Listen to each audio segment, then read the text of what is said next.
Day 2 of a whole new era. Something tells me it's going to be an awful lot like day 1. Good morning, friends.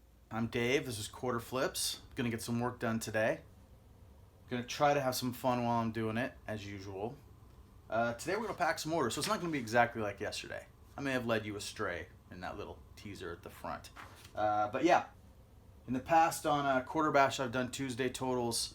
These days I'm going to do packing and shipping of orders whenever they come in, basically. So today we've got 4, and I'll go over stuff that sold in the last week since the last time I did Tuesday totals, just for the sake of completion, if you've come over from the other channel to see what I'm doing. But yeah, I'm going to pull some of these things. I got 3 miniatures and a CD sale. Also, you can see not a lot of progress has happened on the room since yesterday. If anything, it might look a little more cluttered, but we're getting there.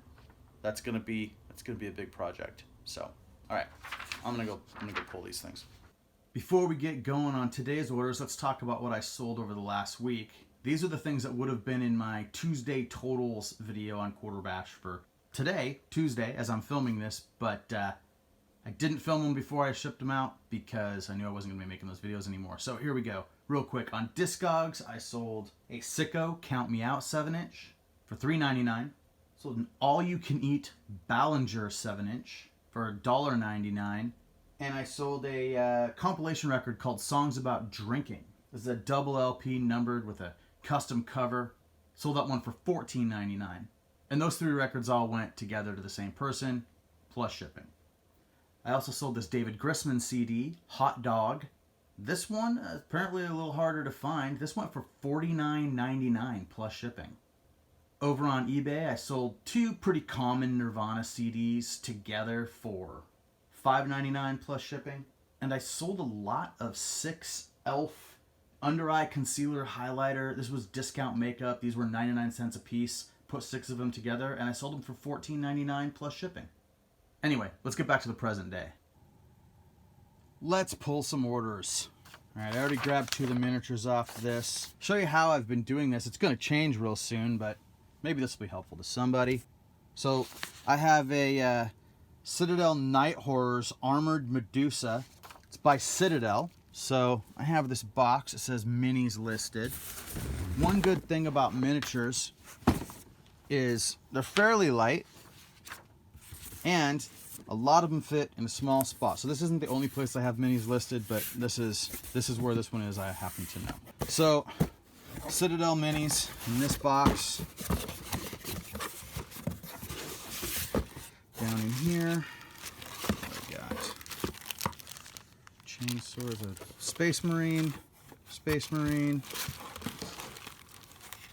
some Eldar Warp Spiders that have not sold, and I don't know why. It's very strange. They're in the package still. All right, wait, hold on.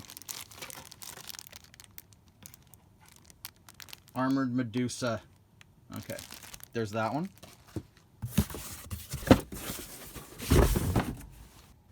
The next thing up is Roy, the Red EP. CDs, listed CDs, mine and Chad's. Chad? Who's Chad? Well, Chad is one of the people that I've sold things for. Sometimes I sell things for other people, and he's got some CDs in here with mine. Oh, this is a heavy box. Hold on one second. All right. We're looking for Roy.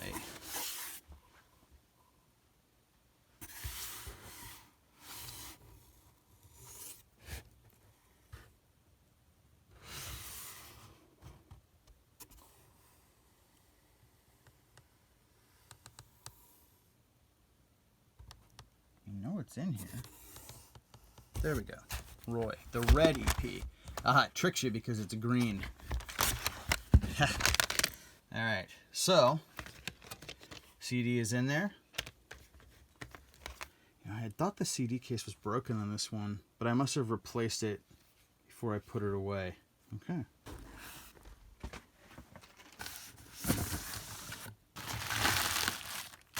Again, the system will improve. Let's go pack these things up. So something that's been a problem for me for the past few years is not having a permanent, solid space where I can do my packaging. Normally, when I'm packaging orders on eBay or Discogs, I just sit on the floor on the carpet and watch TV and kind of slowly do it. You know, I binge watch stuff, heads up, looking at the screen half the time. It's not efficient. Stuff gets done. Stuff gets shipped out. It's not the way I'm going to be able to do it anymore, though, or I'm not if I'm going to be successful. So something I'm very much hoping for with this whole change of the house is that I'm going to end up with a table or a counter. I would like it to be right here, personally, but there's a lot of places it could actually be, where my stuff can just be there, my packing materials can just be there. Right now, I've got all the stuff in this box that I keep in the office. That's got everything I need to pack up orders. And I just drag that wherever I go and bring cardboard and bubble wrap and whatever else I need and put things together. But I'd like to have that all in one spot. I can just grab it and go. It will completely increase my efficiency. So what we're going to do today for these 4 orders, I'm going to set up a table right here and do it.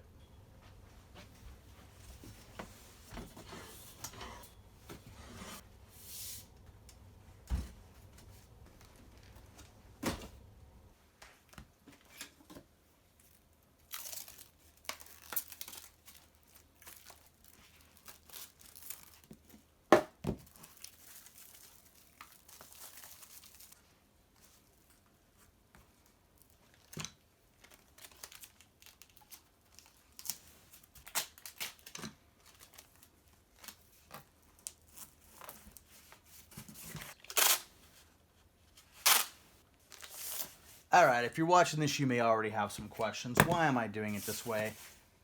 Look, I'm real particular about the way I ship stuff out. It's something that people who have known me for a long time have commented on over the years. Understand that everything that I do is a result of something pretty much that has happened to me in the past. I either got to that process through years and years of packing and shipping, or I'm trying to avoid some bad shipping situation that happened to me. You know, like on an item I purchased. So, one, when I have CDs like this, I always seal them in some way or cover them in some kind of plastic just because. It's not going to open up, nothing's going to happen. And then I don't ship CDs in bubble mailers. I don't like bubble mailers. I like bubble mailers for things like t-shirts, sweatshirts, maybe shoes, maybe things that aren't going to get damaged in shipping. But CD cases break easily. I don't know how many CDs I've had delivered in bubble wrappers where clearly a box was dropped on the thing and the CD is all shattered. And even that's probably not going to damage the stuff inside, but I still don't want to order something and get it that way. It's much better if you do it in corrugated. And I have so many of these corrugated cardboard boards from the boxes that I use to ship my LPs. I get a lot of the flaps that were the flaps from the board. I'll make a video about that someday, but I stick the CD down so it can't move inside the package. It's centered. Then I seal the box. You'll also notice I used 2 different rolls of tape. This is crappy tape that I get for $1 a roll at a grocery discount store. I use it to do things like hold CDs in place or kind of wrap around the package when I'm done to make sure everything's going to stay as I intended. This is more expensive tape that I buy at Costco. This is the good stuff. I use this for sealing the important parts, like the edges. This is a good height table. I'm going to keep this in mind for packing stuff because especially for vinyl and CDs and those kind of packages, being able to hold it against your leg while you're sealing the tape is helpful. I didn't even know that before I started this today because I haven't used this table to pack before. But when I'm sitting on the ground, it's just common. It's just a normal thing. I just, like this, get a good seal.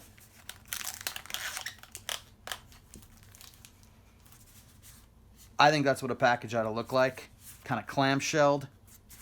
Sometimes I'll get records where they've just folded over or just laid 2 pieces of cardboard together and just kind of loosely taped it. Usually they don't seal the record on the inside either, so it'll move over, sometimes hit the edge of the tape and be stuck to the edge of the tape on the end, even poking through in 1 or 2 cases. Nope, can't have that, so a little extra there.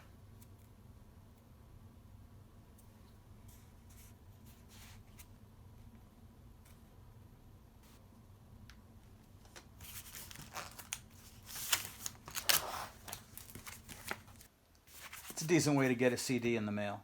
A miniature's kind of a whole different deal. As long as the box is light enough not to not to make it too heavy, to mail it the way I intended.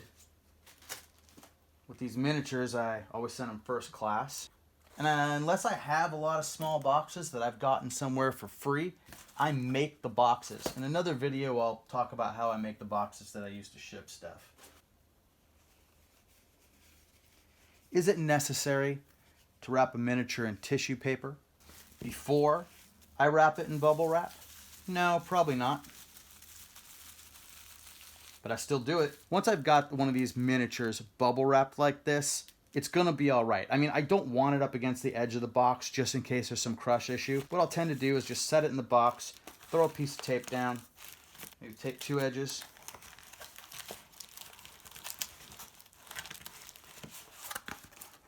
Okay, why this much trouble? Do I really think a little metal miniature is gonna get damaged in the mail? I do not.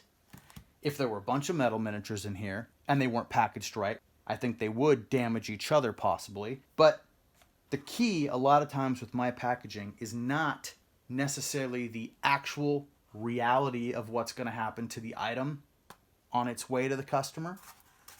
It's about how the customer is going to perceive receiving the item. When they get an item from me, they should think, wow, this person really took a lot of care to package this. It satisfies both my obsessive need to do things in a way that I don't feel any kind of, what is it that I feel when things aren't packaged well? Anxiety about the way I package something up. And yeah, I think that's probably the right word to use. But also, you know, I want them to say, oh man, like, this person went the extra mile for me.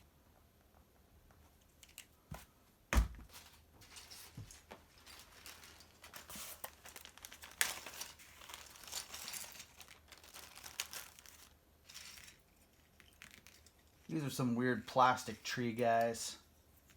They are not particularly fragile in the same way that metal miniatures are. But they're also really breakable. I know that sounds like an oxymoron. I realized I didn't talk much about what these things sold for before I started doing this. These plastic miniatures, these were called Sylvaneth Dryads for Warhammer. They're like tree people, like if you've seen Lord of the Rings, you know, trees come to life, except it doesn't look to me like these ones are very friendly.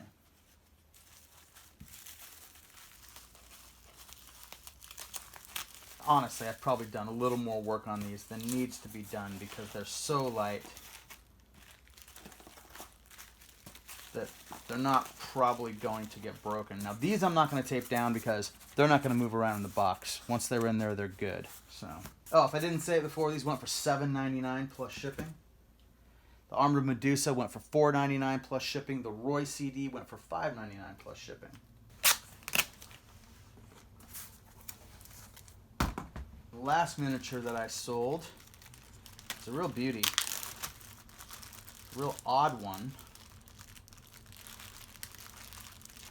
I'll treat this one with a little extra care here.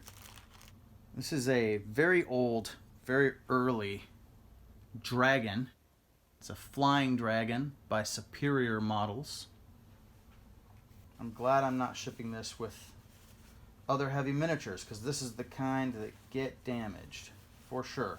I'm actually pretty lucky it came to me in a condition that it did.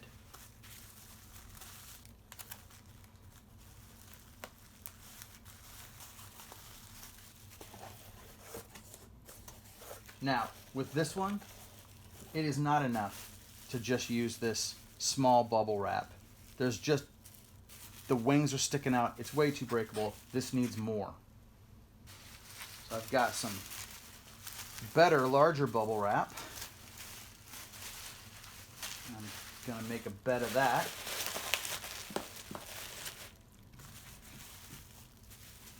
Lay her down there.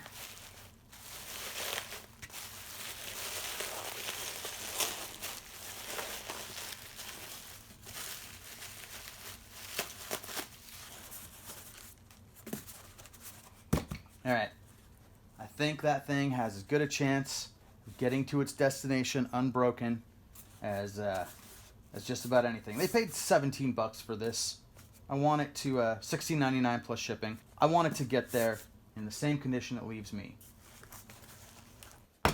All right, there's everything packed up and ready to go. I'll just throw the labels on them and they'll go. Yeah, I don't have a label printer and I don't trust our printer to print the barcodes very well, and then I'd have to cut them out and glue them on anyway. I literally go stand at the post office, pay for them to print the labels out. It's how I've done it. It's something that's going to change. I'm going to come around to the idea of doing it more efficiently at some point, just not yet. I can only do so many things. I can only make so many big changes at once. So, that part of the day is done. I can spend the whole rest of the day working on the house. Working on cleaning up the office, figuring out this room, dealing with that garage. We're going to donate a bunch of stuff in the garage. I had to make an appointment with a local donation center. Because of COVID, you actually have to make an appointment. You get a half-hour window to bring stuff in and drop it off. 1 carload. So, yeah, one of the things we're going to be doing today is figuring out what goes in that carload. Anyway, I said I was going to have fun today. Actually, listen, this may not look like fun, but I do enjoy doing this. I really do. I'll probably find a way to have more fun later on in the day when the camera's not on. Thanks for watching. Please like and subscribe, and I'll see you tomorrow.